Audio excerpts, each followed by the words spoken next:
मेरे किसान भाई बहनों के लिए एक बार तालियां होनी चाहिए।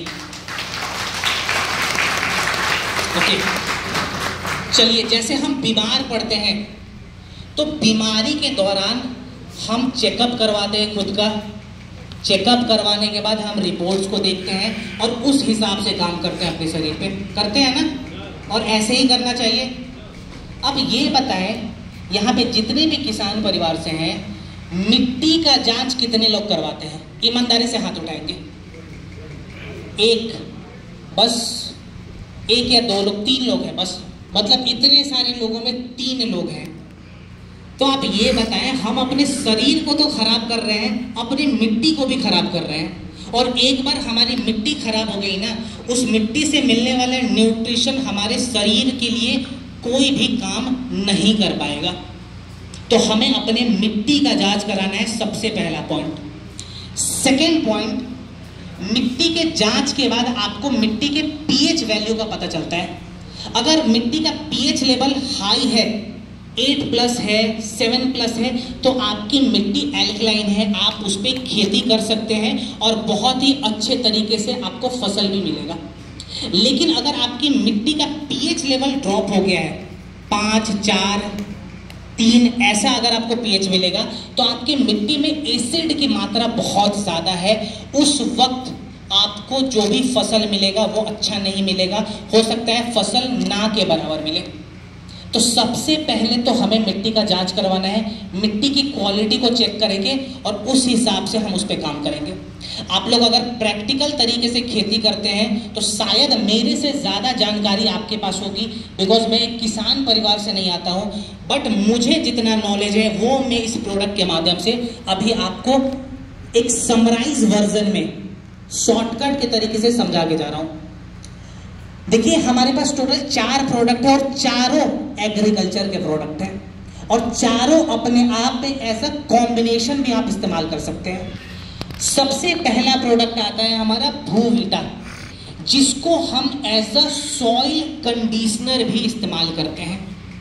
अगर मिट्टी में नमी खत्म हो गई है, मिट्टी हमारी बहुत ज़्यादा रूखी हो चुकी है, तो आप उस मिट्टी में कितना भी पानी डाल दें, पानी वहाँ पे रुकेगा नहीं, पानी होल्ड नहीं हो सकता। और एक बार पानी अगर होल्ड होना बंद हो जाए हमारे खेत में, आप कितना भी फसल डाल लें, इसका रिजल्ट नहीं मिलेगा। तो मिट्टी में नमी लाने के लिए, सॉइल के कंडीशन को रिपेयर करने के लिए हम भूविटा का इस्तेमाल करते हैं। इसका डोज क्या रहता है? 4 किलो प्रति एकड़ के हिसाब से हम भूविटा का इस्तेमाल करेंगे, 4 kg पर एकड़। अब हमने मिट्टी में कंडीशन को तो बढ़ा दिया, नमी को बढ़ा दिया, अब मिट्टी पानी को होल्ड करके रोक सकती है ना। अब बारी आता है, उसमें हम डालते हैं बीज। उस वक्त हमें बीज की जो क्वालिटी है उसको भी बढ़ाना है, यानी कि उनके जड़ों में वृद्धि लानी है, ताकि वो मिट्टी को होल्ड कर सके और पानी को इस्तेमाल कर सकते। इसके लिए हम कौन सा प्रोडक्ट ऐड करते हैं? इको हरियाली। इको हरियाली जब आप बीज डालते हैं अपनी मिट्टी में, उस वक्त आप इको हरियाली चाहें तो अपने खाद वगैरह के साथ मिला के भी इस्तेमाल कर सकते हैं। डोज क्या रहेगा इको हरियाली का? आधा किलो पर एकड़ के हिसाब से। क्लियर? अब हमने जड़ों में वृद्धि ला दी। अब जो हमारे जड़ हैं वो बहुत ज़्यादा मिट्टी के साथ बाइंड हो चुके हैं और वो पानी को इस्तेमाल कर रहे हैं। अब हम क्या करेंगे? अपने जो हमारे फसल हैं उसके क्वालिटी को इन्हेंस करेंगे, उसके डेंसिटी को बढ़ाएंगे। उसके लिए हम कौन सा प्रोडक्ट ऐड करते हैं? PGPR। PGPR का पूरा नाम क्या है? Plant growth promoter and R for rhizosphere. Rhizosphere एक प्रकार का हेल्दी बैक्टीरिया है जो कि हमारे पौधे के क्वालिटी को बढ़ाएगा और उसमें एसिड की मात्रा को कम करेगा और हमारे पौधों में जो डेंसिटी होती है उसको फैलाएगा। इसका डोज क्या रहेगा? 250 ml 200 लीटर पानी में मिलाएंगे और 1 एकड़ के हिसाब से छिड़काव करेंगे पौधे के ऊपर। 250 ml 200 लीटर पानी में मिला के प्रति एकड़ के हिसाब से छिड़काव करें। आखिरी प्रोडक्ट आता है एग्रो 90, जिसको हम एक सिलिकॉन स्प्रेडर के रूप में भी देखते हैं। अब ये सिलिकॉन स्प्रेडर का प्लस पॉइंट क्या होता है, सीधा सीधा एग्जांपल में देखते हैं। सपोज कीजिए यहाँ पे हमने गन्ने की खेती की हुई है, ईख गन्ने। अब वो बहुत ज़्यादा रिजिड है, बहुत ज़्यादा टाइट है, एकदम नहीं हिलता हो, और तेजी से यहाँ पे एक बार आंधी आएगी तो टाइट होने के कारण वो गन्ना तो सीधा सीधा उखड़ जाएगा, होगा ऐसा। लेकिन हमने उस गन्ने में अगर एग्रो 90 का इस्तेमाल किया है तो उसमें लचीलापन आ जाएगा, यानी कि सिलिकॉन की मात्रा आ जाएगी। अब आंधी आता हो तो क्या वो लचीलेपन के कारण हमारा जो खेत है वो सस्टेनेबल रहेगा, ये पॉइंट आता है, और इसका फायदा है एग्रो 90 के इस्तेमाल करने का।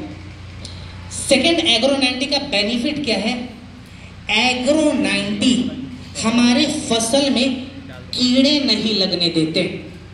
इसका एक बहुत अच्छा प्लस पॉइंट है। बहुत सारे लोग कहते हैं कि सर हमारे जो फसल है वो कीड़े बहुत जल्दी खा जाते हैं।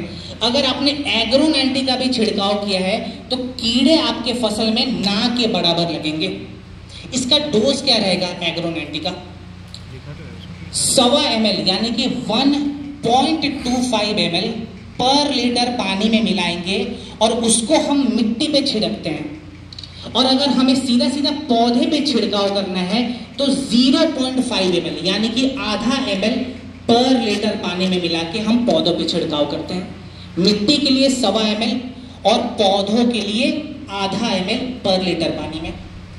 अब जो लोग अपने हिसाब से खेती करते हैं वो अपना भी एक कॉम्बिनेशन तैयार कर सकते हैं, अपना भी एक नया सा एक्सपेरिमेंट करके किसी रिजल्ट पे काम कर सकते हैं।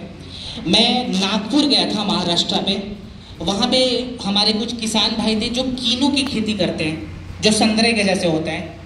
उन्होंने एग्रो 90 के इस्तेमाल करने के बाद अपने कीनों की साइज में भी बहुत अच्छा एक ग्रोथ पाया था और उसके टेस्ट में भी उनको बहुत ही ऑसम लेवल का एक पॉजिटिव इम्पैक्ट देखने में आया था।